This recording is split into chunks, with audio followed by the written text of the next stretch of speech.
My name is Kat and welcome back to the channel, Simple Music Theory. Specifically right now, this channel is focused on simple music theory for guitar.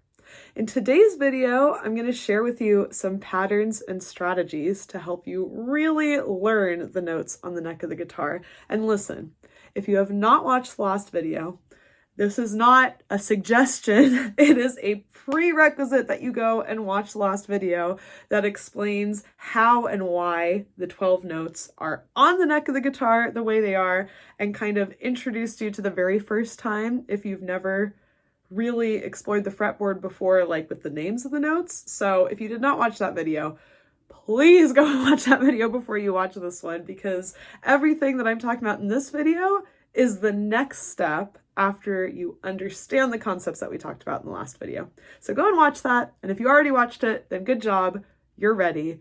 Let's talk about some patterns that'll help you learn the notes on the neck of the guitar a little bit easier.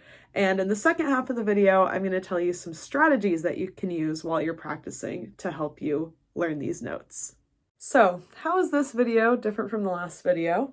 If in the last video we already gave a name to all 72 of these notes above the 12th fret on the fretboard, well, as you learned in the last video, you can absolutely name all 72 and all of these frets up here without any further learning. However, as you also learned from the last video, that process is highly laborious, and we are not afraid of doing a little bit of extra work and extra practice. But I'm going to share with you today 3 patterns that I think are fairly easy to remember, and that'll really give you something to anchor into as you're practicing labeling and finding notes on the fretboard. And I think these 3 patterns will help make the process a little bit less laborious. The first pattern I want to share with you, it's kind of funny to call it a pattern. It's more just a reminder of something that you already know because we talked about it in the last video. But I want you to remember that the low E and the high E string, they're the same note, both E, 2 octaves apart. And the reason that's important is because if you learn the notes on the low E string, you've learned the notes on the high E string because they're the same. That's a very quick one and one you probably already knew, but that is just a reminder to you. Because first of all, just mentally, you know, okay, chop 1 string off. I'm really only learning notes on the 5 other strings. And then also it's helpful if you ever do an exercise, like something I'm going to talk about later when we talk about strategies. If you ever do an exercise, let's say, that is find all the G notes on the neck. Instantly, if you found the first G note on the low E string, so I'm going to use the same strategy we were using in the last video, E, F, F sharp or G flat, G. If I know there's a G on the 3rd fret of the low E string, I already know there is a G note on the 3rd fret of the high E string. This can also be helpful with certain chords. So for example, when we start talking about chords, this is something I'm going to ask you to do. Play a chord you already know, so play an open G chord. And if we're identifying all the notes of the chord so that we can talk about them and understand why those are the notes that they are, once you find the note on the low E string, so again, in this example, we just figured it out, it's G, I can see that I'm also playing the 3rd fret on the high E string. So I've already figured out 2 of those note names. The second pattern to keep in mind when you're learning the notes on the fretboard and really practicing, again, is something we've kind of already talked about, but I just really want to remind you of it because it is very important to remember. And then also I'm going to go a little bit deeper into why this is such a useful thing to remember. So without further ado, the second pattern is remember the 12th fret is an octave higher than the open string, the same note an octave higher. So the 12th fret of the low E string is E, 12th fret of the A string is A, 12th fret of the D string, D, G, B, E. Beautiful. You already know this is important because like we talked about in the last video, any notes that you play above the 12th fret are going to be the same as when you're playing notes up from the open string. So what I mean by that is if I play the 1st fret of the low E string, for example, which is F, E, F, then I already know that if I play the 13th fret, so 1/2 step, 1 fret above the 12th fret, I already know that that's F2. So you can kind of visualize this 12th fret as being another set of open strings. And so the 13th is the same as the 1st fret, the 14th is the same as the 2nd fret, and on and on. One way you can remember this is that most guitars have their most ornate design, or just 2 dots, on the 12th fret.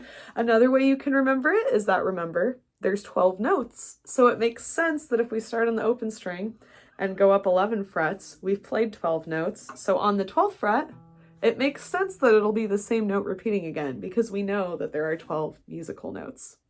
Especially if you're playing electric guitar, you're a lot more likely to be shredding up here above the 12th fret. So it's really helpful to know that, because you'll probably be figuring out those notes a lot more often than, say, the poor acoustic guitar players who can't reach as far and usually don't have necks that are as long. But there's another reason that I really want you to keep this 12th fret pattern in mind. Let's say that I ask you to find the D note on the low E string. You already know from everything we did in the last video, there is always the tried and true method of starting on E, F, F sharp or G flat, G, G sharp or A flat. Remember, we're keeping that pattern in mind, the slashes, okay, which notes have a sharp or a flat in between them, which notes don't, A sharp or B flat, B, C, C sharp or D flat, D, okay, we found D. It's on the 10th fret. And again, there's no harm in going slowly. It is better to be slow and accurate than to rush and make mistakes and maybe not even realize you're making mistakes. Speed will come with time and practice. However, it doesn't hurt to make your life a little bit easier. You just saw the way that I figured out where the D note is on the low E string, and that is totally acceptable. If you want to do that for every note, more power to you. With enough time and practice, you will still learn the fretboard and you will get faster at doing that. But here's a little tip, because we automatically know the 12th fret is the same as the open string, so the 12th fret is E. If you can think about the alphabet, A, B, C, D, E, and you realize, wait a minute, D is very close to E. It's the letter right before E. Instead of counting 10 frets all the way up, I keep saying counting, we're talking about letters, but you know what I mean. Instead of counting all the way up, you can start on the 12th fret, and if you can go backwards, okay, so the 11th fret is the note below E, so it's the note we can call either E flat or D sharp, and if we go one note further down, that's the note we can call D. So we already found D, and we only had to count down 2 frets using the method we learned in the last video, as opposed to 10. That can be really helpful if you need to find a note on the neck and you realize that the letter is really close to the open string name. It can also be helpful if you just happen to be playing up near the 12th fret. So let's say you're playing the 9th fret on the A string. If I ask you, what note are you playing?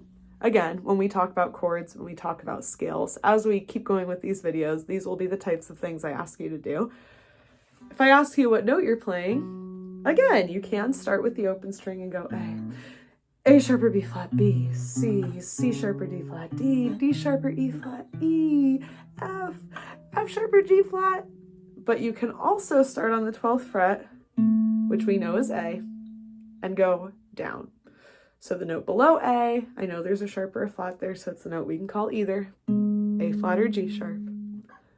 The note below G sharp is G, and the note below G is F sharp or G flat. And we found it. The 2 patterns I just shared with you, I would describe as the simplest patterns, or at least they're patterns we've spoken about before, so you're familiar with the ideas. I just wanted to go a little bit more in depth and share with you why they're so valuable and so important to remember. This 3rd pattern, I wouldn't say it's difficult, but it's slightly more complicated, and there's an exception you have to remember. So if you are already totally overwhelmed with information, do not listen to this pattern. Come back to it later, or trust that you will find it yourself. As you are practicing learning the notes on the neck, using the strategies we'll go over after we go over this third pattern, you will naturally stumble across patterns that I haven't talked about. However, I think that this pattern is so valuable, and that's why I want to share it with you now to kind of give you a jump start and to help you as you're beginning to practice the notes on the fretboard. We've talked about the open strings, and we've talked about the 12th fret. The reason I think this pattern is so helpful is because it gives you an anchor point in the middle of the neck to help you figure out notes a little bit faster. Now, I'm going to be really annoying, like those math textbooks in high school that would lead you through a 20-step ordeal to help you figure out an equation by yourself and then tell you, okay, here's the equation. And you're like, wow, why'd I have to go through those 20 steps? You should have just told me the equation. I'm going to be that math textbook right now. I am sorry, but it is a form of teaching. So I want you to figure out what note is on the 5th fret of the low E string. We're going to do this multiple times, and I'm going to stop talking briefly in case you want to pause the video and do it yourself. Otherwise, I'm going to very quickly do it myself just to demonstrate the concept again. But if you want to take your time and do it yourself and then check your answer, please pause the video. What note is on the 5th fret of the low E string? E, F, F sharp or G flat, G, G sharp or A flat, A. The note is A. What note is on the 5th fret of the A string? A sharp or B flat, B, C, C sharp or D flat, D. The note is D. What note is on the 5th fret of the D string? D, D sharp or E flat, E, F, F sharp or G flat, G. What note is on the 5th fret of the G string? G, G sharp or A flat, A sharp or B flat, B, C. What note is on the 5th fret of the B string? B, C, C sharp or D flat, D, D sharp or E flat, E. What note is on the 5th fret of the high E string? Well, if you remember, the high E and the low E are the same. So if you can remember that the 5th fret of the low E was A, then we also have A on the high E string. Now, if you did not already catch it from my very subtle hints, the 5th fret of every string except the G string is the note that is the following open string. So when you say it in words, it's very complicated, but you just saw it's not too complicated. 5th fret of the E string is A. The next open string is A. They're the same note, same octave. The 5th fret of the A string is D. The next open string is D. Same note, same octave. 5th fret of the D string is G. Next open string is G. And then the one exception that you have to remember is G. Unfortunately, the G string is always weird. The G string, the 5th fret, is C, so it's a half step above B. And that's why this pattern is slightly more complicated to remember, because there is that exception that's important to remember. But then you have the B string, whose 5th fret is E, and the next open string is E. And then, of course, because we know the low E and the high E are the same strings, we know that both have A on the 5th fret. Now, like I said before, not only is this pattern cool because, hey, you just got a fret for free, but also it gives you a kind of anchor point in the middle of the fretboard. So the method that we've been using to figure out notes on the neck is counting. Sorry, that's my new word for going through the alphabet. Up or down from a known note. And now, instead of only having the option to go up or to go down, we can start in the middle and go up or down. So overall, we're going to have fewer frets that we have to count through when we're figuring out notes. If I ask you, where is the note G flat on the E string? Of course, we can always start from the bottom and say E, F, F sharp or G flat, G, G sharp. But if you can remember, okay, the 5th fret of E is A, and the note right before A we can call either A flat or G sharp. Another reason it's so great to know about this fifth fret is what I found is just as you practice and through repetition, for me, the notes up here really seem to stick a lot better, a lot earlier, partly because you seem to be repeating them a lot because you're constantly counting from the open string a lot of times, but also that's where all your open chords are. So as soon as you start practicing the note names of chords, you're going to be repeating these note names a lot. So over time, not today, but over time, as you practice these notes on the neck and these notes down here start to become familiar, you can then imagine another open string on the fifth fret.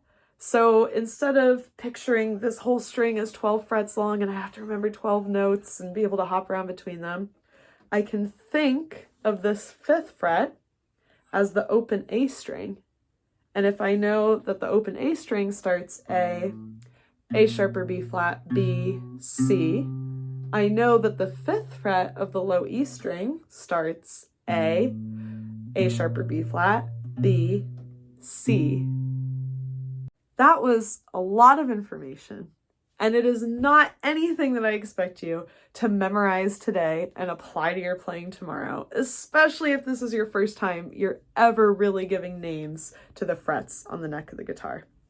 Part of the purpose of this video is really to serve as a resource, so maybe you watch it today, take what you can from it, go away, practice for a few weeks, a few months, come back to it later, and see how much more you understand and see what might be helpful to you now. And part of the purpose of this video is if you take nothing else away from the video, if you're like, hey, this is too much right now, I just need to practice the very basics that we practiced in the last video, and that is enough challenge for me. Great. I love that you know what level you're at and you know what is helpful to you right now, and trust that these things will be more helpful to you later. But if you take nothing else away from this video, I want you to see how interconnected the neck of the guitar is and how there are all these cool patterns all over the neck. Even if you don't remember them right now, even if it's too much to try to really ingrain those today, if you can see how much the strings overlap, because like we talked about in the last video, piano, for example, is a very visual instrument, and you can really, really quickly see certain patterns on the piano within your first week or two of playing. And those patterns are not so visible on the guitar, especially for beginners. However, after a couple weeks, a couple months of really practicing the fretboard, naming the notes, practicing different shapes, the patterns that we talked about today and the way all the strings kind of overlap with each other allow you to do a lot of really cool things on guitar and form a lot of cool patterns on guitar that are not quite the same on other instruments.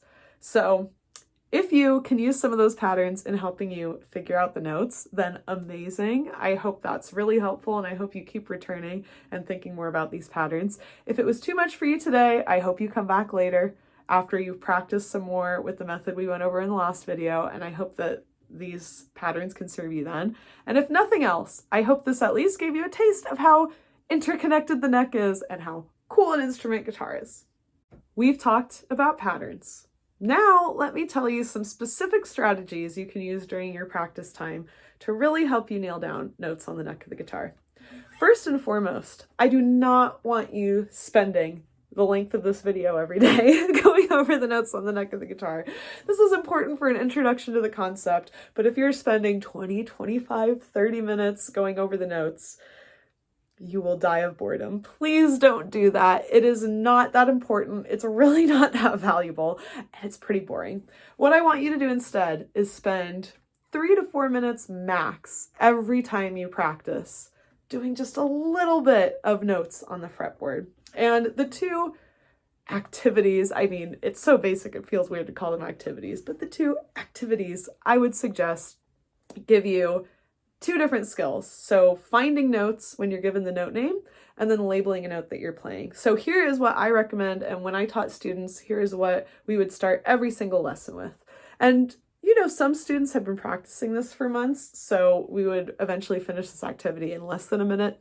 Some students, right after we taught this, they would be doing this for 3 or 4 minutes. But even right after learning this, max, we took 4 minutes to do this. And over time, naturally, even if they never practiced this outside of our lessons, very sad, they got faster. So don't focus on speed, focus on accuracy. Speed will come with time. Don't spend more than 3 or 4 minutes. Let me show you what the exercise is. First, 2 or 3 times, I want you to play a totally random note on the fretboard. So let's see. I'm playing the 7th fret on the G string, and I want you to practice labeling that note, giving it a name. You can just start with the open string like we've been doing and count up from there, and there's absolutely nothing wrong with that. Accuracy over speed, especially at the beginning. G, G sharp or A flat, A, on and on. You could, since 7th is like halfway up the neck, you could start at the 12th fret and count down. So we have G, and then we have G flat or F sharp, F, and keep going down. What I'm going to do is I'm going to start at the 5th fret because I remember the 5th fret of G is C, and now I only have to count up 2 frets, C, C sharp or D flat, D. So I know the 7th fret of G is D. And you can do this, maybe choose 3 notes to do. 2nd fret of the A string, 11th fret of the high E string. Okay, now I've demonstrated to you what random picking is. The second activity is tell yourself a random note name. You can be excessive and go find a note name generator online. You can turn to the friend that for some reason is awkwardly watching you practice and ask them to give you a random letter between A and G. Or you can just pick a letter. Okay, D, and you can find D on the B string. Pick a random open string. So here I am on the B string. I can count up from B, B, C, C sharp or D flat, D. I can start on the 5th string and go down. So I know the 5th fret of B is E, and I can go E flat or D sharp, D. It would be very silly to start all the way at the 12th fret, but you could do that too. Those are the 2 activities I suggest you practice at the beginning of every session for no more than 3 or 4 minutes, if that. Maybe even just do 1 note if that's all you can muster the energy for. Play a random note and challenge yourself to label it. And you can look up a chart of the guitar neck if you want to check it and make sure that you're doing it correctly. And the second activity is give yourself a note name and try to find it on 1 string, or you can find it on all 6 strings if you want to get crazy. The first strategy was what I suggest you do at the beginning of all your practices. The second strategy is using an online fretboard trainer. So if it still exists, I'm going to link the one that I used in the description and maybe show a picture of it here. I hope it still exists so I can share it with you. And what my recommendation would be is to use an online fretboard trainer to practice the exercises that I just shared with you. So the one that I used had so many options, and honestly, I don't even know what all of the options were, but the ones that I found most useful were it tells you the name of a note and you have to find it on a given string. So it'll say, find G sharp on the D string. Another exercise was it would play a random fret on a random string and you'd have to figure out the name of it. So 2nd fret on the low E string.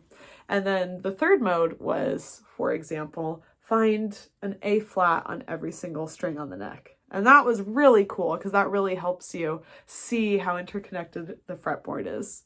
If you want to do an online fretboard trainer every day for the rest of your life, then I congratulate you, and I guarantee you, you will know the neck of the guitar way better than I ever will.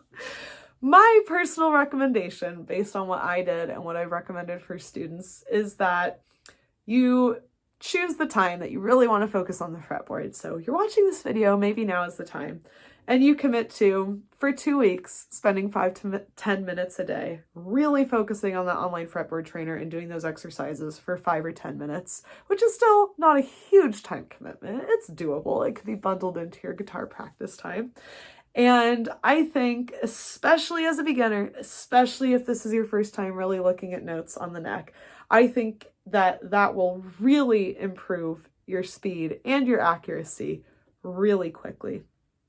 When I decided this quite late in playing guitar, to be honest. I mean, I was a couple years in, and I wish I had done this earlier, but when I was a couple years in, and I decided, okay, I seriously need to know the notes on the neck of this guitar faster than I do right now and better than I do right now, and I really need to work on this picture that I have in my mind of the fretboard. I would say for about a month, I did that online fretboard trainer 10 minutes a day, and I really saw a vast improvement in a way that the exercise I just shared with you, that definitely helped too, but there's something about looking at the whole fretboard and really, really focusing on just the fretboard and the concept that really helped. So again, I don't recommend a lifetime commitment, although if you make one, you're going to be cooking way more than I am. But if you make a short 1 to 3 week commitment and do it every day, I can tell you, especially at the beginning, it's going to really set you up for a lot of success later because it'll really give you that groundwork and lock in these concepts and that foundation. And if you do it every day, you're going to find patterns that I still haven't even found. So there's another reason. The 2 strategies I just gave you are activities, are real practice things you can do. Reviewing the notes at the beginning of every practice session, reviewing a few notes here and there, and doing an online fretboard trainer. This 3rd strategy is more of a conceptual strategy, a way to mold your thinking and mold your focus during these practices, but I think it is very helpful. The 3rd strategy is focus on natural notes. I am so sorry to keep bringing piano back into this, but it must be done. Remember how the piano looks. Remember how beautifully simple it is that the white notes are the natural notes. I think part of the ease of piano is having the natural notes differentiated from the notes with accidentals. Guitar does not have that naturally. Naturally, natural notes. Guitar does not have that innately, but as you form this mental picture of the fretboard, I think my mental picture of the fretboard has this, and I think it's very helpful, especially at the beginning, to really focus on placing the natural notes on the fretboard. So what do I mean by that? What I mean is when you're quizzing yourself at the beginning of each practice, when you're telling yourself, okay, find the A note on the B string, only give yourself natural notes to find. When you're doing the online fretboard trainer, if you can select which notes to focus on, only select natural notes. And in that way, you can trust that if you remember the meaning of sharp and flat, sharp meaning half step above, flat meaning half step below, trust yourself that if you know those meanings, that you can later place the sharps and the flats at any time pretty easily based on where the natural notes are. If I know where F is, then automatically I know where the note F sharp or G flat is going to be located. That could be a little controversial, and try it. If it doesn't work for you, practice all the notes. If you're getting really confused and you're forgetting the sharps and the flats, then don't keep using that strategy. But maybe that's something that can help you, really focusing on those 7 notes instead of all 12, and trusting that your understanding of where sharps and flats go and what they are will fill in the gaps for you. So maybe a bit controversial, but you could try it and see how it goes for you. The last strategy is also the most important, and also perhaps ironically the least talked about in all learning channels, in all instrument channels, and it is time and practice. Time and practice is the #1 strategy for learning anything and everything. And if this is really hard for you and this is day 2 of you practicing the notes on the fretboard, do not despair. Do not worry until a month and a half of daily practice has gone by and you're still extremely confused and not learning anything. I want to remind you and reassure you and encourage you that even if you don't use a single thing we talked about in this video, if you understand the concept that we talked about in the last video, and you understand the steps to find notes on the guitar, you don't need any of this. You only need to spend time practicing that concept. This video is some little strategies and patterns that might make it a little bit faster. This video is tips for how to apply that time and practice. That's true. That is very helpful. This video does tell you how to practice the things we talked about in the last video. This video is kind of a resource, so especially for someone who's maybe dabbled in this before but never really committed to it, these patterns might be especially helpful because you're ready to hear them now and apply them. But really, you don't even need this video. I'm sorry to say it because I just spent all this time making it, and I do hope it'll be helpful to some, but you don't need it. what you need is what we talked about in the last video. That is like the absolute base level ground floor concept. And then you need to take the time, preferably every day, at least regularly, to practice. And that will be the biggest contributor to your speed and efficiency of recognizing and finding notes on the fretboard. Don't rush it. Speed will come with time and practice. You just have to put in the time and put in the practice, and it will come together. And you'll be really shocked too, I think, at how it might sneak up on you one day. It might build over time, but you'll look back and be shocked. But I think it'll really shock you how you'll come to this picture and be able to put notes together on the fretboard like you weren't able to before you started practicing this. And that's a really great feeling, and that's really exciting, and that's a really important step in understanding how all these things fit together on guitar. So I wish that for you, and I'm really excited for you. And you and I both know that the best and easiest way for you to get there is through time and practice. Let's review what we talked about today when we talked about how to learn the neck of the guitar. We went over patterns, you could call them, and strategies for helping you learn the neck a little bit more efficiently, although of course you don't need it, you just need time and practice. The first pattern we talked about is a reminder that the high and low E strings are the same, so all the notes you learn on one, you've already learned on the other. The second pattern we talked about is the 12th fret, so remembering the 12th fret is 1 octave higher than the open string, and that has two important results. The first result is that every note above the 12th fret you've already learned because you've been practicing them above the open string. So the 13th fret is the same note as the 1st fret, and so on and so forth.